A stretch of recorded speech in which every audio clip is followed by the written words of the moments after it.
episode 11, it's Ian Clarke!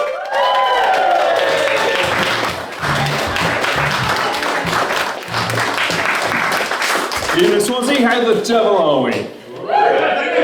That's the kind of energy I like. Nice. My name's Ian, it's nice and easy to remember because it's only 3 letters. 2 vowels, 1 consonant, and 0 imagination. Thanks, Dad. Thanks, Dad. I've never really felt comfortable with my name, if I'm honest. I just don't feel like an Ian. And I did actually say to my dad, why did you call me Ian? And he says, well, the thing is, my name's quite long, people shorten it, I don't like it, so I've given you the shortest name I can think of. And the irony of that is that for the last 46 years of my life, he's called me E. And the irony of that, it's not even one of the 2 vowels in my name. It's absolutely ridiculous, isn't it? Anyway, the kids are back at school, that's good, isn't it? As Chris said earlier. Yeah. Beautiful, cool, except for the Facebook photos. My Facebook feed currently looks like it's been curated by a paedophile. But my daughter's actually just started college yesterday, and she did really well in her GCSEs this year, right? She got A's in every subject except for 1, right? She only managed a B- in a blood test. Now, as you can imagine, I was not happy about this. So I took her aside and said, you can do better. And she says, Dad, I can take that test an infinite number of times, and I guarantee you I will get the same result. All right? Now, I think that shows a lack of ambition. Bear with me. Because some of her friends, they got an A+. Anyway, try not to be negative about it. That's the correct reaction to that joke. Thank you very much. So, no, I do love that joke just because it's a silly joke with silly words. And I love the way that words do evolve and change over time. Like they change meanings. Some of them become almost meaningless, right? So one of those words is the word Nazi, right? It's mad. Nazis were the most horrible people on the planet, responsible for millions and millions of murders, right? And now it's the words you'd used to describe the guy who just gave you a parking ticket. It's not like you just rolled up to the Brandenburg Gate in your tank, is it? I mean, at least then you'd have a reason. But yeah, it's mad. Parking Nazi. It's ridiculous. It's just lost all meaning. But yeah, no, words are fun. And actually, if you broaden it to other languages, they can be even more fun. So I was in Amsterdam the other week, right? Got caught in a hotel room, missed a flight. And I'm watching MTV on the TV because it's literally the only thing in English and everything's subtitled in Dutch underneath. And I'm watching the Dallas Cowboys cheerleaders program. Has anyone seen that? No. Awesome. Can't recommend it. Don't bother, honestly. But there's a woman on there and she's saying, if you don't go out there and kick some ass, you're going to lose your place on the team. I did a bit of a double take because it turns out the Dutch word for ass is stinkender. Now, I can translate that for you, but it kind of sounds like I don't need to, right? It's literally smelly end. Go kick your smelly end. Which is it's ridiculous, isn't it? And I thought, okay, the Dutch are quite nice, progressive people.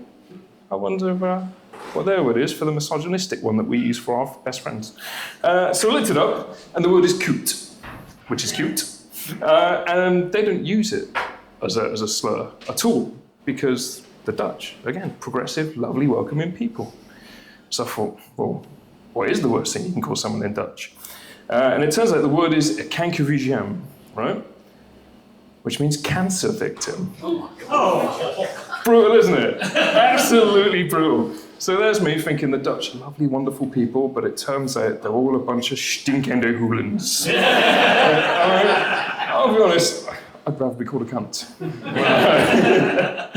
Holiday season's just kind of ended. Has anyone flown anywhere nice this year? Nobody. Nobody went on holiday. Did you go on holiday, son? Barcelona. Cool. Awesome. Any problems coming back through airport security? No. Didn't smuggle anything through? No? Anyone in the room smuggled anything through customs ever? Come on, it's a sharing circle. No? Okay, well I did. In February this year, I went through Berlin airport and successfully smuggled a 15-year-old Lithuanian girl through customs. It was perfectly innocent, honestly. What happened was, we took my daughter and some of her friends over to Berlin for a birthday. One of her friends travels on a Lithuanian passport. there's a thing called Brexit. Turns out her parents didn't fill in the paperwork, so I could get her into Europe, but I could not get her out. So I went to the EasyJet help desk, and the lady comes up to me and she says, "Can ik Ihnen helfen?" Because I hadn't paid the extra 10 quid for the English customer service. But it's okay, because I also disappointed my parents with a B- once in German. So I said, "Natürlich, du kannst helfen mir. Das ist der Hilfenschreibtisch," which roughly translated means, "Of course you can help me. This is a help desk." She didn't seem very impressed with my German knowledge, I'll be honest. So I thought, okay, but it gets worse. I went to describe my problem, and I said, das Kinder hast kein Bordcard für den Flug. And she just stared at me, and I thought, sure, that's right. The child doesn't have a boarding card for the flight. And she's just staring at me in horror, and I thought, I don't think the help desk burn was that bad, was it? So anyway, I thought, okay, I know what it is. In German, you put the verb at the end of the sentence, not in the middle. There's no need to be such a grammar Nazi about it, though, is there? Thank you very much, Swansea. You've been wonderful.